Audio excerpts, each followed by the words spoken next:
Um, Welcome, everybody. It's Charlie Swenson. This is the podcast To Hell is Back, and I am back. I haven't done these for a while, a few weeks at least. And it is June 18th. It's 6 o'clock in the evening, Massachusetts time. And I want to thank NEA BPD for supporting these podcasts. I started out along with them, and that continues. I'm still a partner with them. And Mark Piers, who is the guy who sets us up technologically and is a wise counselor to me about some things that come up about the podcast. So thank you to people who are supporting and helping out. Why have I been away for a few weeks? I'm glad it's not that I just wondered am I cognitively declining and I just can't do it anymore? And I've figured out that's actually not the case. So I'm really happy about that.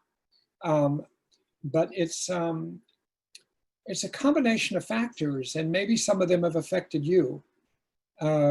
First of all, it's the COVID-19 pandemic and the various factors related to that.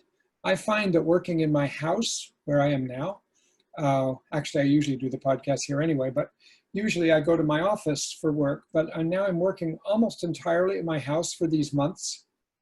And I just go back and forth between personal space and workspace, and now personal space has become workspace, and workspace has become personal space, and snacks are available all the time in the kitchen. And so that's really easy and quite a distraction. And my two dogs who I love are always nearby, and my wife is always around, and sometimes she needs technological help on her Zoom account. And of all people, she has to turn to me because I'm just a step ahead of her. And then I see my kids once in a while who come by. So but I find it's really hard to do this kind of work, preparing for a podcast, which requires for me doing some deep thinking. If I'm repeatedly interrupting myself or being interrupted, it's just a different kind of work. And I start thinking, oh, this is what retirement must be. You just at home, gee, I think what I'll do today is go get the milk. And then I'm going to go visit somebody, but actually I spend 2 hours. I don't know. It just goes like that. And I kind of lose my agenda. So that's one thing that's happened and one of the things I am going to be talking about today, as you'll hear, is the wave of the pandemic and the effect on our lives. So that's one thing. And I think another thing is the current dialogue that has gotten underway in the country and in all kinds of microcosms about racism, police brutality, and associated issues of inequality, and on the edges all the time of sexism and homophobia and all kinds of isms. I've had trouble finding my voice in that. And I think that I haven't wanted to jump into that in a big public way of talking because I thought I'm just going to be an idiot. I'm going to start talking, and I have a very narrow life frame based on just my own history, even though it's been somewhat interesting here and there. But I just thought, I'm not the person to be speaking about those things. I don't have expertise in those things. I don't have the lived experience of people who have suffered the victimization of those situations. And so who am I to talk? And of course, anyone can talk. And I have talked with people, but I think that also played an interesting role in just not jumping into a dialogue right now of such hot topics, and yet not wanting to talk about not hot topics. So it's just a number of things. And the DBT community itself, as I followed on the DBT has a listserv, and where people are always talking to each other. The dialogue has been very complicated. It's gotten a little more settled now, but around racism in particular and associated topics, people got really heightened vulnerability, heightened sensitivity, heightened fear of criticism, certain amount of criticism, And it was just became kind of a fractious environment for a while. A couple of people bailed out of it, and I just won't try to characterize it any further, but I think a number of factors. I've just sort of been doing my thing. I've been seeing my clients on Zoom. I've been doing trainings on Zoom. I've done, since I was last on a podcast, I did a training on DBT skills and how to bring them into individual therapy sessions with a webinar for a couple of days. And then I did 4 days in Sweden that I was going to do live, but I did on live streaming. And so I've been busy with these other things and other things around my house too. So now I'm back in the saddle, and I'd say what has allowed me to get back in the saddle is some of things I'm going to talk about today is trying to be more skillful at navigating a very complicated environment that I find myself in, and maybe we're all in different ways. So, and what is a better saddle to get back into a podcast in DBT with than the behavioral chain? So this is going to start the behavioral chain. It's going to end up somewhere else. So, you know, as you know, or maybe you don't, depends who's listening. In DBT, at the center of the treatment, for much of the treatment, is the use of a chronological chain of events, the behavioral chain, going from wherever things began on a given day to a problematic behavior somewhere down the chain, down the chronological chain of events. There's a problem behavior, an attempt at suicide, a self-harm behavior, engaging in substance use, a violent behavior, or something else happens somewhere down the chain, and then there's some consequences to that. And the chain is used over and over and over again as the template, as the organizer of information in a chronological way that helps you to pinpoint places along the chain where things could have gone differently. Okay, when we visualize the chain, we visualize it usually, at least in, you know, other than maybe some a Hebrew population and maybe some others, from left to right. Some people might think right to left, but I certainly am among the tradition of thinking left to right. And so over to the left, we usually think that the things at the beginning of the chain are what are called the vulnerability factors. And I think in the world of DBT, to some degree, we pay short shrift to the vulnerability factors, even though they play a huge role. And I'm going to focus on them for a little while. And then in the context of the vulnerability factors, a person is made vulnerable to whatever is some event that's going to come next, which we'll end up calling the prompting event or the trigger or triggering event or something like that. All means the same thing, which is something that was triggered, which set off a chain of behavioral events, emotional events, thought events, events in the environment that eventuated eventually in the problem behavior, which eventuated in some consequences. So it's as simple as that and as complicated as that can be. Now, let's look at the vulnerability factors, because what I want to get to is the vulnerability factors that currently exist in our environment, so that every chain we have, every chain I have in my own life right now, every chain that people have that I'm treating in my practice and in DBT, every chain is influenced by vulnerability factors, and we have some major contextual ones going on right now. So when I talk about vulnerability factors, and you may or may not have learned it this way if you learn DBT, but I tend to think of them as made up of 3 categories. First category is the individual's biology. So, you know, in recent times, I've worked with people whose chain happened under the influence of a biology that came from PTSD, a biology that came from bipolar disorder, a biology that came from being a shy and fearful person throughout one's life, a biology that came from somebody being an alcoholic for many years. In other words, you begin the chain with certain standing situations biologically. And that colors the chain from the beginning. It not only renders you vulnerable to the prompting event, whatever that's going to be, but it also continues to exert its influence throughout the chain. I want the DBT people who are listening to hear that, because there's something about the way DBT discusses the vulnerability factors that's a little artificial. It makes it seem like the vulnerability factors are operative at the left end of the chain. It turns out they're operative everywhere throughout the chain, throughout the prompting event, all of the links in the chain. The problem behavior is influenced by the vulnerability factors, and so are the consequences. And so is the presence or absence of resources and problem-solving possibilities. So the vulnerability factors are actually, shouldn't be diagrammed just as sitting at the left end of the chain. They pervade the chain from left to right.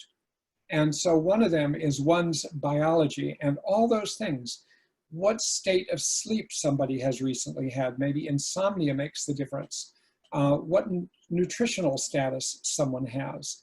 How starved are they? How stuffed are they? How sluggish are they? What kind of exercise has somebody been getting? What kind of physical illness does somebody have? What kind of medications is someone on? What are the side effects of those medications? All of these things are biological. I mean, has somebody been practicing mindfulness every day? That changes one's biological status going into any chain. So there's all these factors that are biological, that are part of the stew, the three-part stew that I consider to be the vulnerability factors. The second part is the individual's history. So in recent times, I've treated people, one of whom was an only child, who grew up expecting to take care of the parents throughout life. And that affects every chain and becomes a special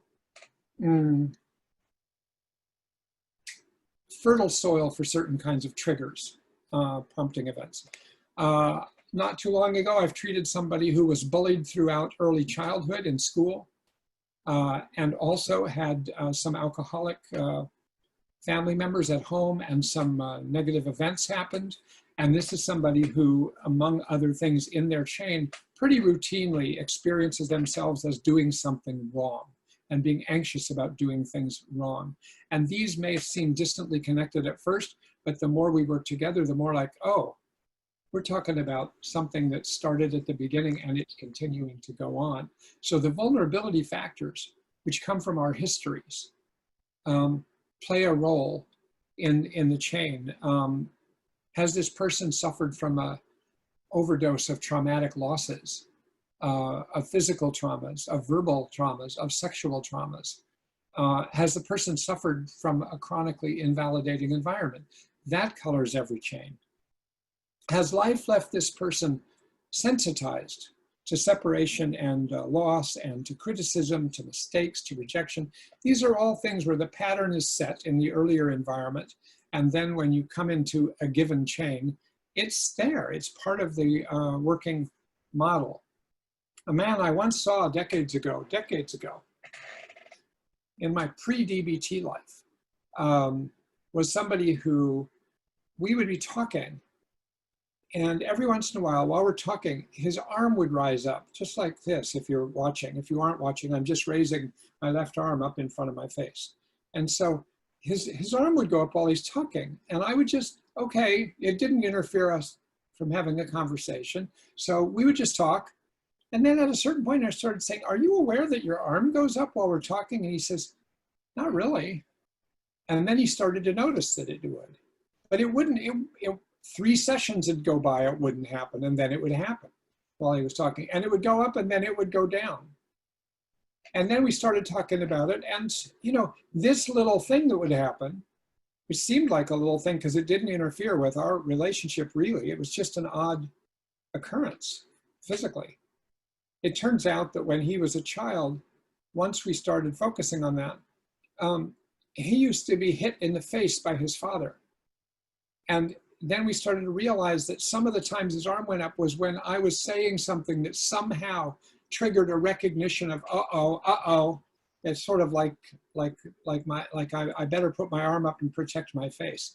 And then that led to some other discoveries. But, you know, even something like that, of course, if you look at that as a chain that you discover in a session, there's a vulnerability factor there, which is the history of the person is there.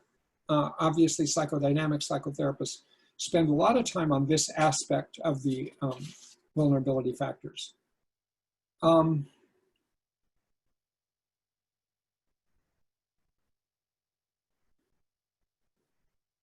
You know, I've become aware. Well, let me just move on. The third category of vulnerability factors, and then the one I'm going to spend the rest of the time on is context.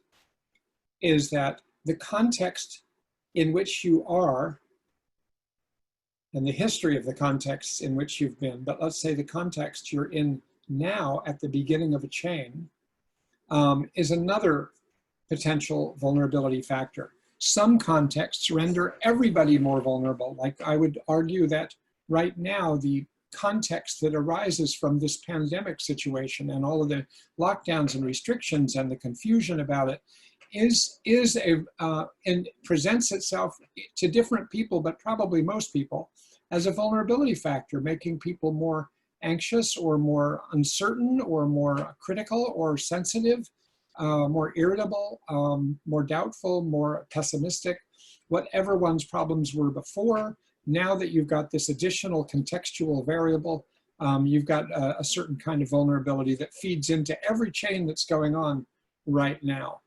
I was thinking of others, things like everyone is more vulnerable if you're in a car driven by an intoxicated person and you know they're intoxicated and you're scared. Just an obvious thing. I'm just saying that some situations make everybody more vulnerable. Others are very selective about who's more vulnerable. Everyone is more vulnerable in a family situation in which there's unpredictable violence and drinking. Everyone is more vulnerable if they are in poverty and deprived of adequate food, adequate shelter, adequate resources, adequate education. These are vulnerability factors for nearly anybody who's in those situations. And many people, not everybody, is vulnerable when they're in a situation of isolation, which with the pandemic, of course, so many people are so isolated right now. And for many of them, it is the biggest vulnerability factor. And yet, let me just say this then, because the next point I wanted to make, these different categories don't operate independently. I think it would be obvious if you've thought of that, and probably many of you have, is that your history can become your biology, and your biology feeds into your history. And the context can play a role in your biology, changing your biology over time, and changes your history, and your history changes the context. So all of these things are, it's like a stew that of interdependent factors. Okay.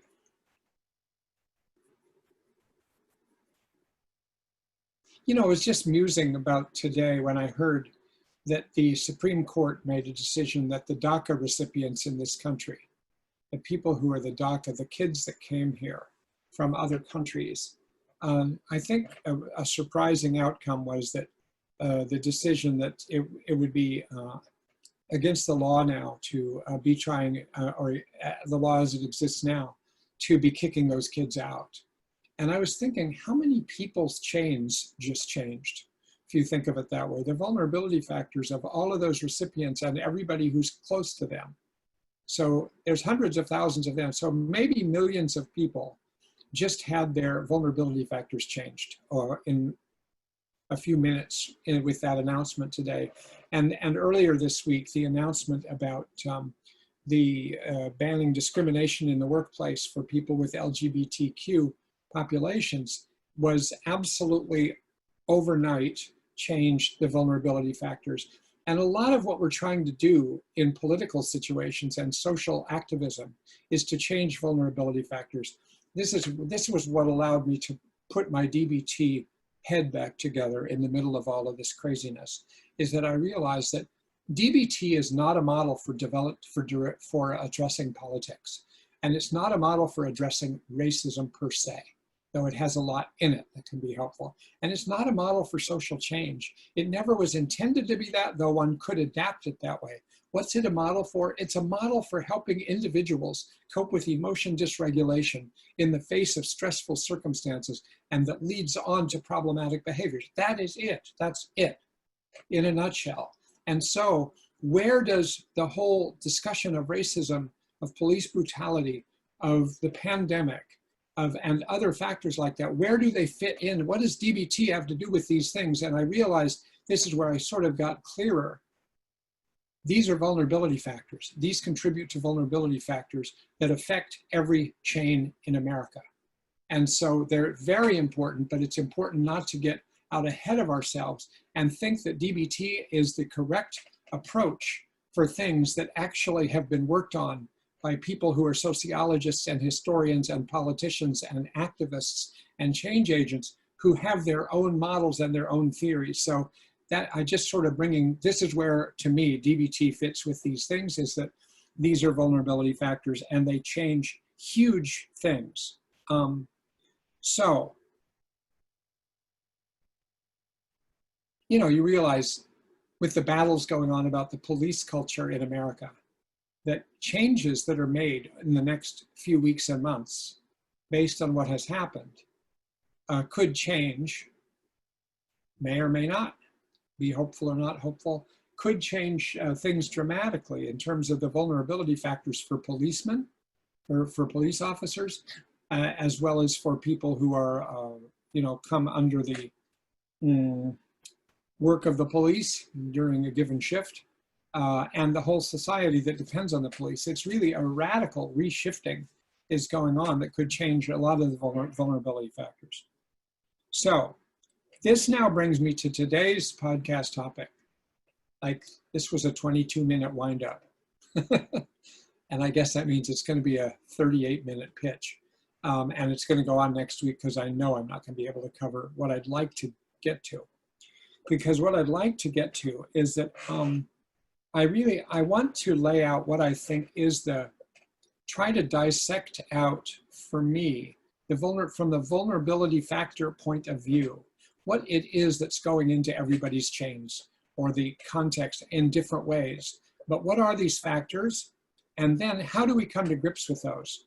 Because right now we have an abundance of vulnerability factors, not to mention the ones that were there already and that we face every day in our lives. But it's sort of like a lot of things are going on. So I want to sort those out a little bit and then talk about the extremely valuable use of mindfulness to wake up to what's going on and appreciate what's going on and expand awareness of what's going on, and have practices that help us cope with what's going on and keep our heads about us, or regain our heads about us, which is what I've been trying to do lately. And then a second skill, which is going to be, once we wake up and we see what's really going on, we need radical acceptance, because then we're awake. If we don't really see what's going on, we swim all over the place. We're quite confusing. But if we actually just settle down, cope with these factors, see what's happening in the environment and in our lives, and take stock of it without getting overly exercised about it, without overly judging it, without overly being impulsive about it, just appreciating it and seeing it and take some time to sort it out, then maybe the first step of that would involve what in DBT would consider radical acceptance. And I find that helpful in getting further settled. And those things have to happen before, I think, being particularly effective if you do decide, I want to do something about these things.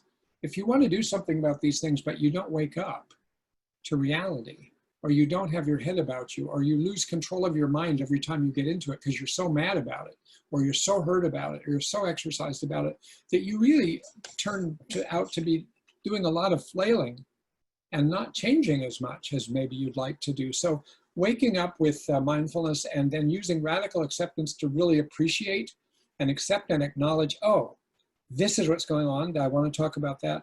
The third thing I want to talk about, which I'm sure I won't get to today, but would be validation, looking for the validity in what different people are experiencing, so that when we do have our clients come in, or if we want to address validation to ourselves and self-validate, that we sort of have a leg up on what it would be to validate, depending where somebody is in this sort of racial inequalities, societal inequalities, police excessive force, the pandemic itself, reactions to Donald Trump, which is a big factor itself. So let me go over what I think, to me, and please, I'm just know I'm going to be leaving really important things out here that could make certain people feel this wasn't fair, that I've left some very important factors out. I know I've left some of them out. I can't talk about everything, but I'm going to do the best I can to talk about some ones that have had major impacts on me or people that I've known or been close to. So I'm going to say that we are sort of, I'm going to put it this way, that we are struggling, trying to stay afloat amidst 5 waves of contextual vulnerability factors. And by that I mean in our national context. And obviously, as soon as I say that, every wave affects every person differently, depending who they are in society, where they are, and all the other factors of who they are and their history and their biology. So really, I'm talking about pretty broad strokes here. So the first one, what's the first wave I'm talking about? This is a wave that's been in existence forever, but I think it affects so many people. Inequality. And I think it affects more people now because in the last 40 years, by all statistical measures, as well as by just anecdotal measures that I could give you myself just from comparing my childhood to my current life, or what I faced as a child to what my children face now. The degree of inequality has grown demonstrably extreme compared to what it was in the 1950s and 60s, for instance. In the last 40 years, like a march, every 3 years, every 5 years, every 10 years, there's just been larger and larger gaps between the wealthiest and the poorest.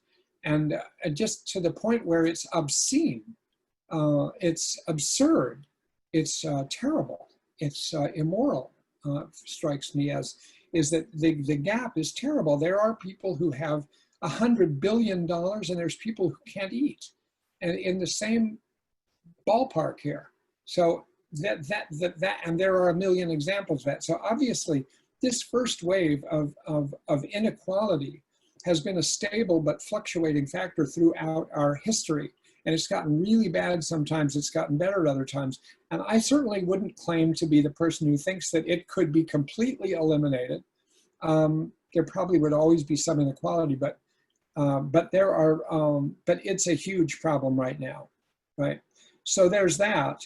And so there's a huge division between the haves and the have-nots, and the have less, and the have-nots, and the have-nothings, and the have everything and have obscene amounts. So there's this real gap going on here, which is a vulnerability factor for working with lots of people, certainly in working in the public sector like I do, encounter every week people who really are, the victims of that have versus have not dichotomy. But I also work with people who are at the extreme end of the have dichotomy sometimes. And some of them aren't doing so good given that circumstance. So there is this vulnerability, and this wave is a shaper of individual change throughout the country. Second wave, I would say, is the wave of polarization in our dialogues. These are nothing new under the sun here that I'm talking about, and I'm not an expert in these things, so please don't think of me as just, I'm an amateur when it comes to all these things, but I'm an observer, and I do read and I think about these things, and more actually, and I think the level of polarization has also escalated along with the waves of inequality escalating, so that between the technologies of cable news and social media, there's been just increasing levels of polarization to the point where it's almost at an absurd level here also, just like the inequalities at a certain level. It's getting to the point where we're living in basically different rooms, information-wise, news-wise, philosophy-wise. It's like, whoa, it is so different. And what is it that we're so polarized about? Obviously, a million different things every day in the news.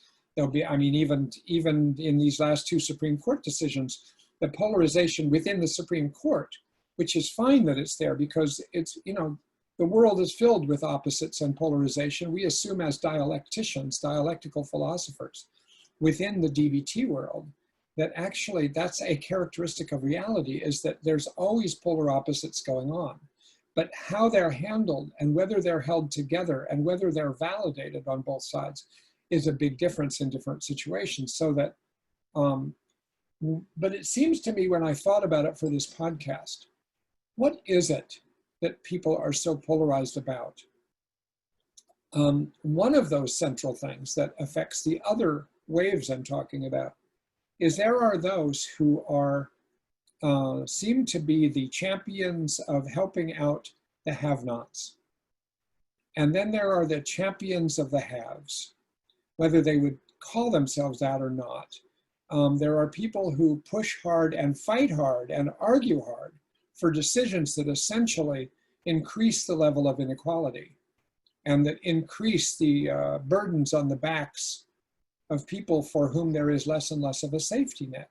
And it seems, again, almost unconscionable under the current divisions, the current levels of inequality, that you would have people arguing in favor of there being less of a safety net, less health care, less social supports, less child care. It's just absurd. And if you look at that at the same time and you think, well, of course, if we're going to use radical acceptance eventually with these, we've got to ask ourselves, you know, what is the cause of this and what's the history of this? And it, from a certain perspective, it has to make sense, and that's what historians do. But I think that that's where the polarization often is, and it's very hard for some people to occupy the synthesis, to find a synthesis between the champions of the haves and the champions of the have-nots. Because if you act as if you're trying to find a synthesis or a middle path between these, I think you can get slammed by both sides. It's so polarized now that it's very hard to even carve out a middle path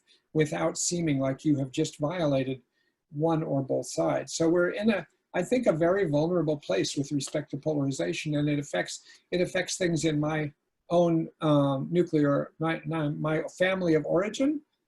I have people that are on different sides of this divide in arguments, and it's really painful, and it really determines a lot of misery for people.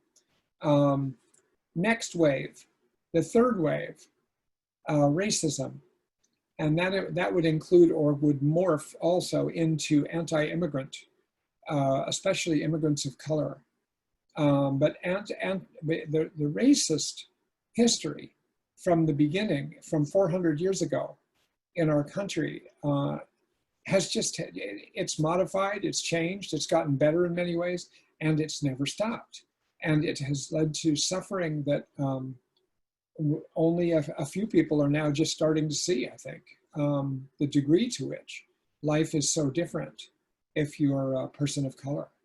And it's been there, the prejudice toward and persecution of people of color has been there since European settlers were slaughtering indigenous people in this country and then enslaving African Americans. So I think wait a second, racism goes on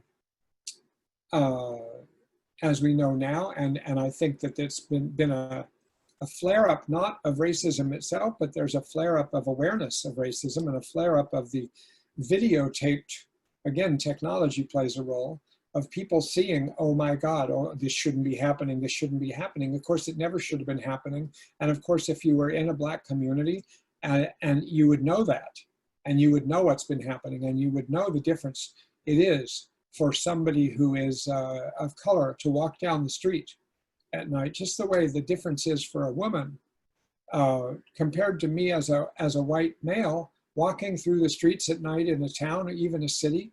I'm not necessarily aware of intense danger or fear of, oh my God. But every woman I know who I've ever talked to about this, they live inside a completely different skin. And it's totally different. And I think if you're a person of color, you're living inside a completely different situation. And the vulnerability factor is huge every single time. So, and it's such a thing about in our country that this comes about. By the way, these first three waves, inequality, polarization, and racism all had their origins at the very beginning. And they're all intertwined because, you know, the inequality of being a Black American or African American versus being a white American with property was massive and has remained in many ways massive, but with some changes over time and with some improvements over time. And so here's another wave. So we're all living within that wave too, and it has really become a flared up part of the dialogue, which I think is a really good thing, but it's painful for some people to see. And the next two waves are the Trumpism wave, and we've got racism, and then there's and inequality and polarization. But then I think there is a special added ingredient in the whole Trumpism wave and in the pandemic wave.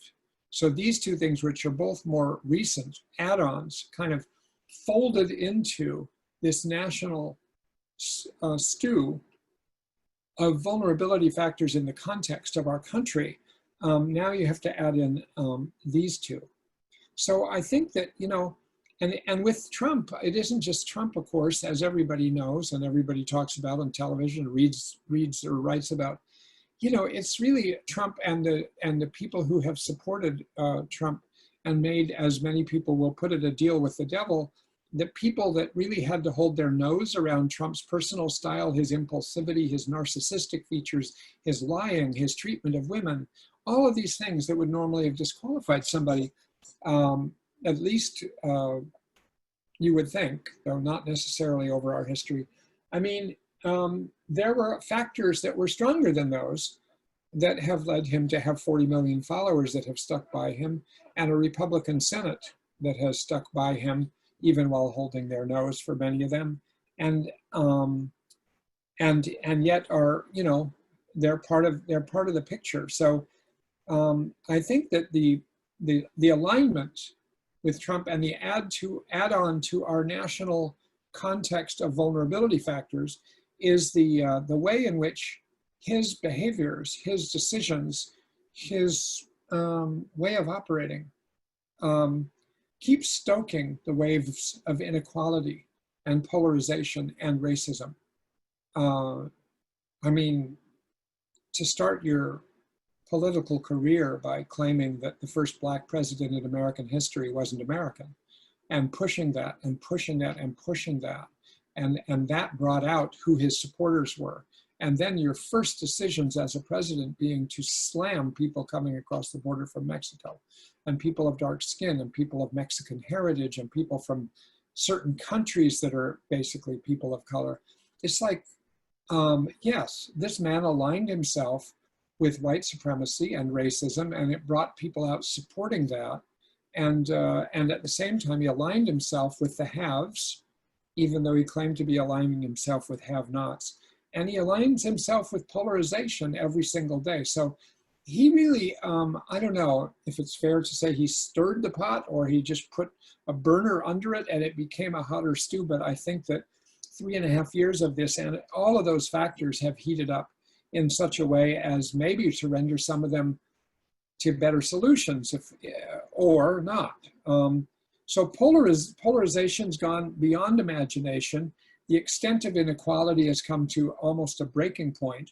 Racism has ascended and come into more stark view, bringing with it the punitive and deadly role of policing that was there since police would chase slaves that left plantations and would support the landowners, the plantation owners. And all of this has rendered a larger and larger percentage of people in our country And not just African American people, but people of color in general, and people who are close to people of color or who are supportive, have made people more and more vulnerable to these powerful factors.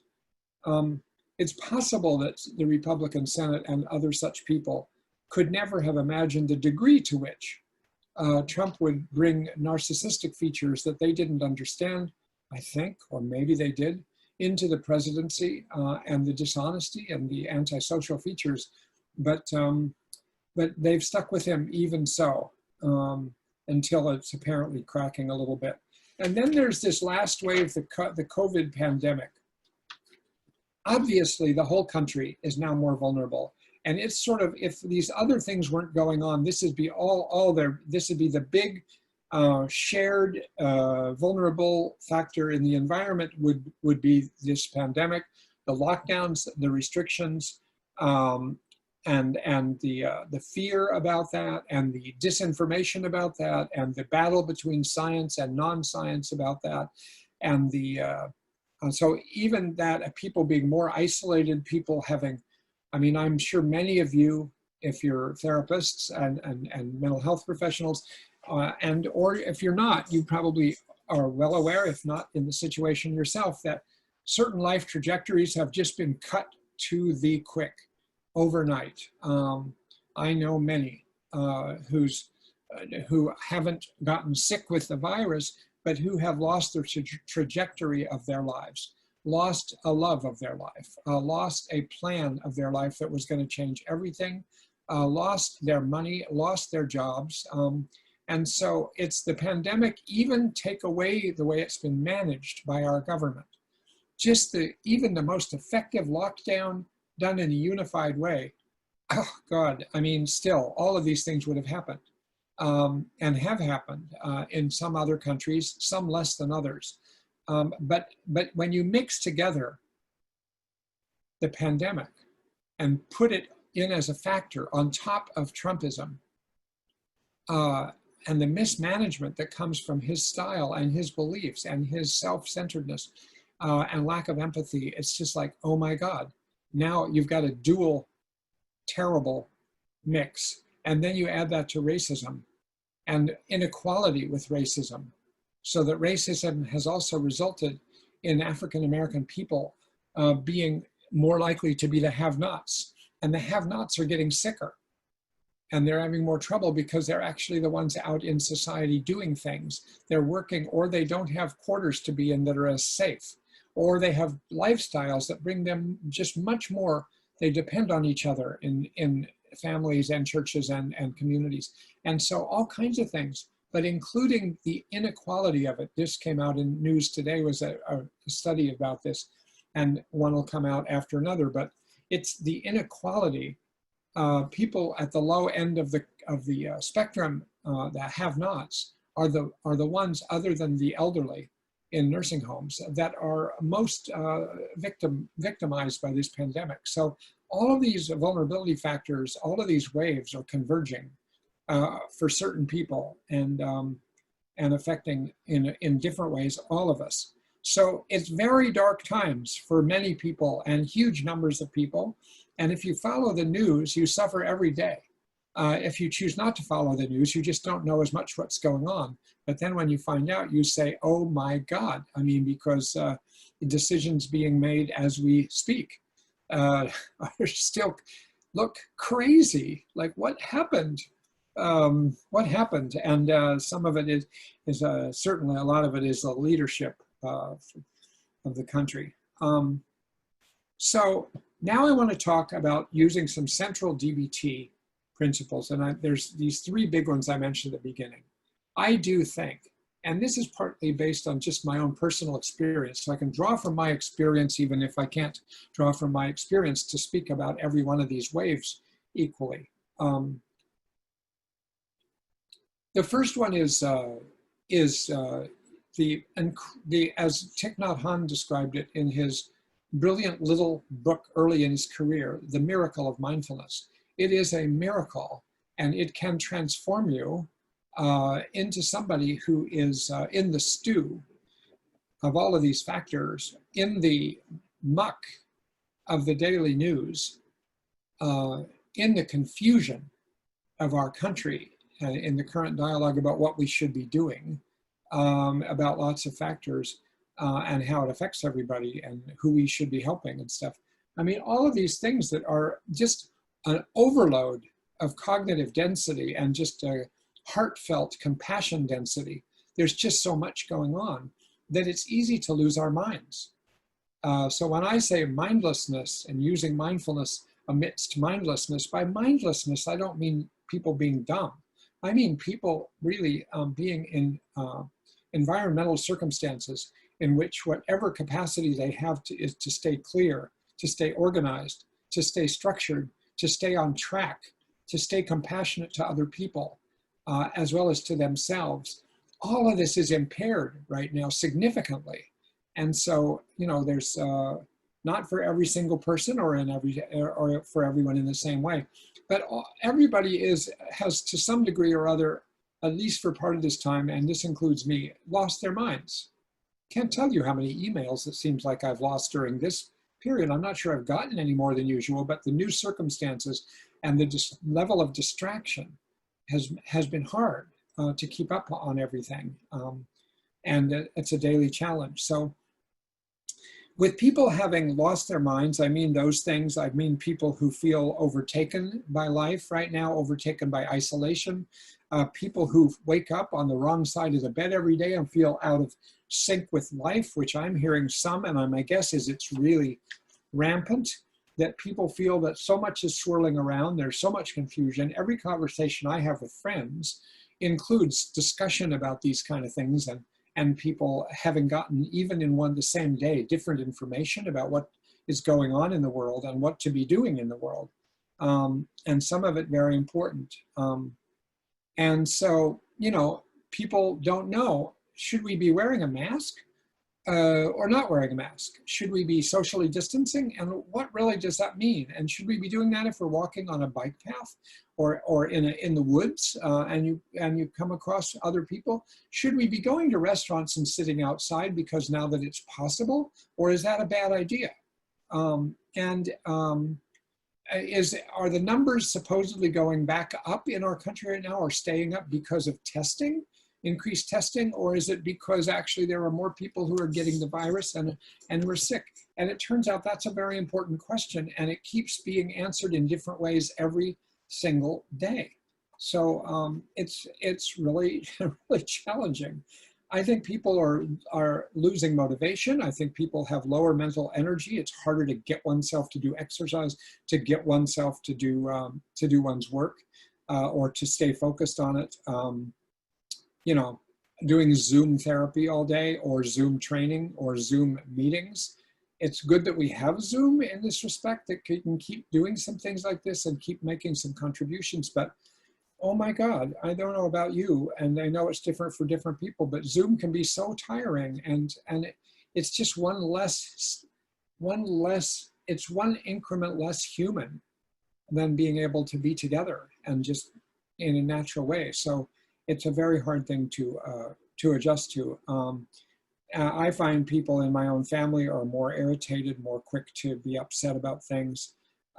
There's people who absolutely say, I will not pay attention to the news, do not say one thing about the news, it's just going to trigger me. And there's other people who are looking on their phone to see the absolute latest numbers and latest things going on.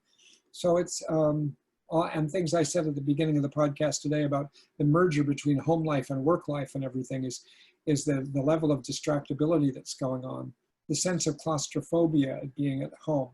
So one excellent strategy, which we'll get to today, is mindfulness. So what's the value of using mindfulness before going into any details or any particular mindfulness exercises? I think what it is that when your mind is dispersed, when you're in a mush, when you're in a swirl, when you've got a lot of waves going over you, coming at you from different angles, and they're waves that really often matter a great deal, I mean, that one has strong feelings about, that it's an unbelievably reliable and available thing to do, to just bring all that dispersed energy into one point. it's just, that's how I think of it sometimes as I sit down to do even a brief mindfulness, or if I'm walking around and my head is spinning with different things, or I'm feeling bad about getting behind on something these days and blah, blah, blah.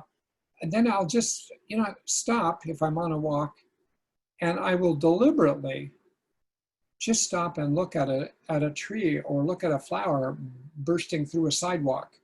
Or I will just look at my dogs. I'll sit in the back of in my yard, and I'll watch my dogs. And just, I know, like many people, my dogs have really made off very well during the pandemic. I mean, they love the fact that their parents are home all the time now. And so I've gotten to know them, and I see all these little details of my dogs that are just like, I mean, usually one or both of them are here when I'm talking on Zoom and stuff, and they just aren't right now. Why? Because my wife's off Zoom now, because it's late in the day for us, so they're downstairs somewhere. And so, but I love these little things. I mean, and usually I just thought they were nice and fun to have. So to be mindful of my dogs, and whether they have a tick in their fur, and whether they're uncomfortable because of the way they're scratching, is itself a mindfulness practice. It's what I call Pac-Man Mindfulness. And I talked about it in a different podcast about mindfulness. This Pac-Man Mindfulness, to me, is that kind of mindfulness that mirrors what happened on the Pac-Man video game, where you have little Pac-Man going along, and he's eating these things that give him more energy. And I think when you go around during the day and you're distracted and you're frazzled and you're out of sync, and then you just decide, you know what, I'm just going to stand still, I'm going to sit still, I'm going to lie still, or I'm just going to look around, and I'm just going to notice something, totally notice it, for 20 seconds, for 30 seconds, if long time, a minute. I mean, and then if you do that several times over the course of a few hours, it grounds you. It sort of like pulls you back down into the here and into the now, and out of judgment land and out of impulsivity and out of craziness into, yeah, I wonder if my dog has a tick, or yeah, I'm just noticing that my breath is a little shallow right now. I must be a little anxious, just starting to notice my breath.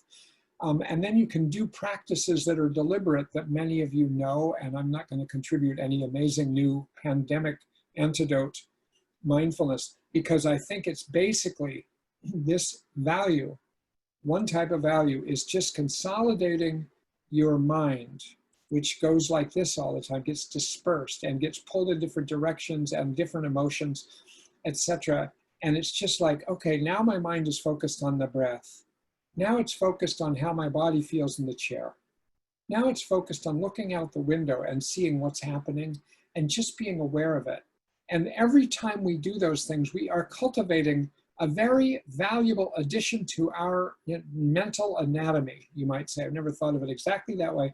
Though yesterday I was talking to my skills group, I have a Zoom skills group, and talking about mindfulness this way, that by practicing observing and by practicing describing, just noticing, and then just labeling, noticing, labeling, these two things, like basic thing, they gradually grow at the edge of your inner world and at the inner edge of your outer world, right at the boundary between your inner and outer spaces. You grow this little functional capacity to look outward, or to look through the five senses, or to look inward into the mind, or into the sensory system, or into the perceptual system, and you can, or into the cognitive system. And so you find a perch, and you build a perch, and the only way you build it is by practicing mindfulness, and it doesn't have to be big meditation. But if you just do a lot of little mindfulness, or if you do longer meditations, you build this capacity to keep looking outside at something. Focus attention, settle your mind. Settle down, look inwardly, see your thoughts racing, and sort them out. Say, gee, I'm having a lot of these kind of racing thoughts. That already is one step better than just having the racing thoughts. You now are doing two things. You're having the racing thoughts, and you're noticing you have the racing thoughts. And the noticer, the observer, the describer, is that little extra homunculum, that little extra capacity you have sitting at the boundary of inner and outer, adding to your mental capacities to see what's real, to keep track of facts, to describe things rather than to just jump into conclusions and assumptions and judgments and interpretations. It's actually to see what is going on at the simplest level. And then if you can do that, you move yourself closer to what DBT calls wise mind. If you use observing and describing and occasionally use participating by being all in with an experience, you increase the capacity to get closer to a kind of a wiser voice within yourself and a wiser decision maker within yourself. So then when you bring your mind next to the question of, should I wear a mask or not wear a mask when I go over to these people to visit in their backyard? Should I go into that store or not? Should I go to that restaurant or not? Should I open my mail or let it wait 2 days? Should I touch my dog after my dog has been pet by somebody who I don't know? It's like all these things are questions that come up constantly about the pandemic, not to mention the very loaded questions that come up about racism and that come up about police and come up about Donald Trump and come up about inequality. But the capacity to settle yourself down, to have that ability, to build that ability by repeated little practice of mindfulness. And when I talk next week, I'll start out by going into a bunch of examples of the kind of things I like to use and that I recommend other people use to get that kind of collected, embodied, centered, here and now space that you can then direct to whatever questions are pressing in your life right now about all these things. Gee, should I become an activist about this thing I've been thinking about, or should I hold back? Should I give money? Should I jump in? Should I stand on the street corner and hold a sign? These are complicated questions, and sort of if you want to get to your wise mind, it's really hard to get there under the pandemic with racism, inequality, Trumpism, and the pandemic. So I'm going to stop there, I thought I would get more into what some of the strategies are this time, but you know, what the heck. I got as far as I got. That's sort of radical acceptance. That's as much as I could do. Would have liked to take you guys further with this, but it took a long time to spell out my background thoughts about this. And I hope somewhere along the way it was useful to somebody and in sorting things out. And I'll continue next Thursday at the same time to try to spell these out and then get into radical acceptance and into the role and value and ways to do validation during this really, really complicated social context. So be well, everybody. Be safe, which is the words of the day for a while now. And yeah, take good care of yourselves. And if anybody wants to write me through my website or email, like just any feedback or any questions to address about this, or just your add-on to this, you know, it would help me think about stuff and maybe I could bring it to other people's attention. So be well, goodbye. See you next week if you come. Thank you. You're welcome. You're welcome.